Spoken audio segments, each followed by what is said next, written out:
Hi, this is Mike Furchess. A number of years ago, I decided to document my growing up experience in East Tennessee.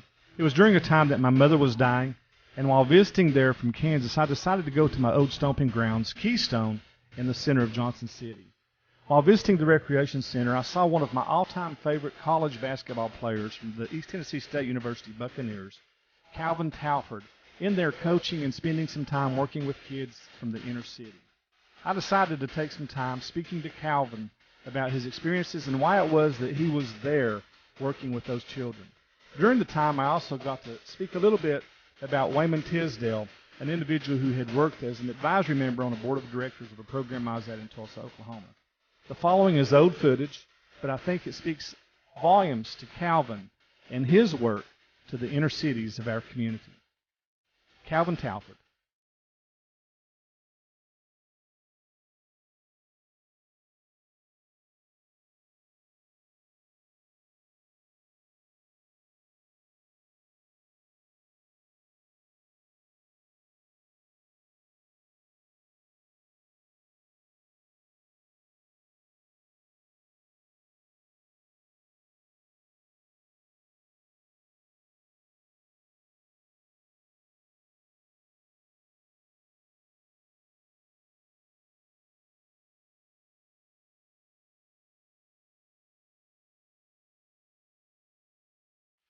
This Calvin Talford, this is a really treat. Calvin played basketball at East Tennessee State back in the 1980s. Yeah, 1980s, low 90s, 89 to 92, I graduated.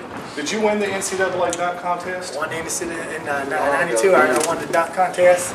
It was in Minnesota. I played in Minnesota. I remember watching that on TV. So Yeah. It's an honor to get to meet you, and this is totally unexpected, and it's one of those God things. It's a real blessing to me. Hey, I grew up in the neighborhood. I was telling you just a second ago how I'd grown up here and was involved in a lot of things. Was abused as a child, Okay. and I spent hours as a kid in this gymnasium playing basketball. Yeah.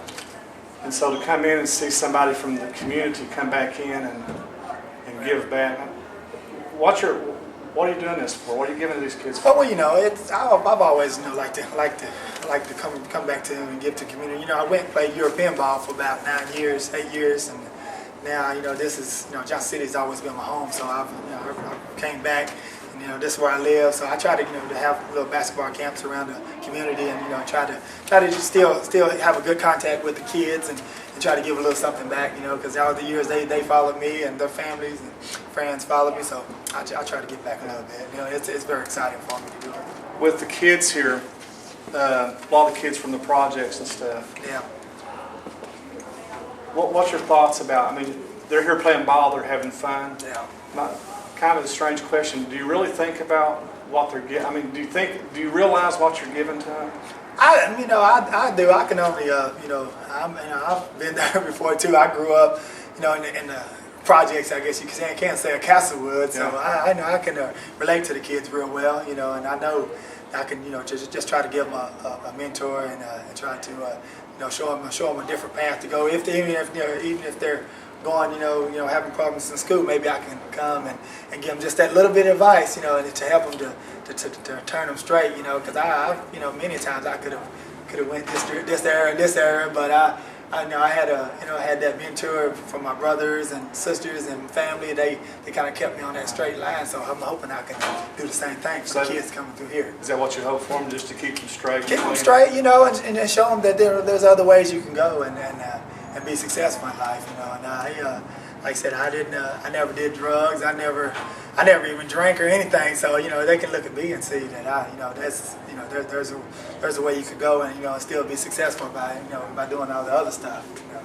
So just as a kid who used to live here, the last few times I've come back and visited, it's good to see people coming back. Yeah. Because when I was here, there wasn't that much here, so to know that you're doing that. Yeah, it's definitely good. It's definitely good for the kids. I like it. I like it. I enjoy being around the kids too. And I know pretty much everybody here around Johnson City area anyway, so it's always good to come back.